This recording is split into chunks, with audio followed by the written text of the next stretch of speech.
On était là ce matin pour échanger sur l'avenir de la liaison ferroviaire Perpignan-Rungis, pour sauver le dernier train de primeur donc, qui alimente le mine de Rungis, et puis en même temps l'occasion d'évoquer la politique des transports de marchandises dans le pays, plutôt son absence.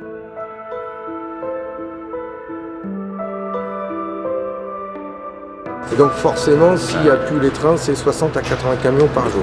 En plus. De fait, si on rajoute 80 camions par jour à cet endroit-là, on fait péter le bousin. Le marché de Rungis, c'est 9 milliards de chiffre d'affaires, c'est 1200 entreprises, et ce qu'on vit ici, ça distribue 18 millions de consommateurs. Donc on a un modèle qui est fiable.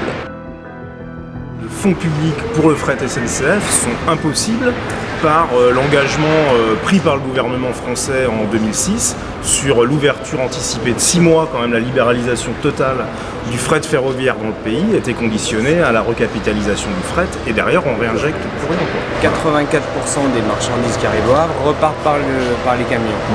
6% par le fleuve et le reste par le train. C'est rien du tout. La proposition qu'on porte pour le fret, c'est que la France investisse 2 milliards d'euros en France pour redévelopper le fret, repartir sur du wagon isolé, faire les investissements qu'il faut.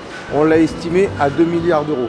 Et à l'échelle de l'Union européenne, on l'a estimé à 30 milliards d'euros pour relancer la part fret dans le transport des marchandises à l'échelle de l'Union européenne, financée ou directement par la BCE, ce qu'interdisent les traités aujourd'hui. Mais en attendant de changer les traités, on propose de faire un fonds européen alimenté par la BCE qui financerait le développement du fret. Enfin, les solutions, elles existent.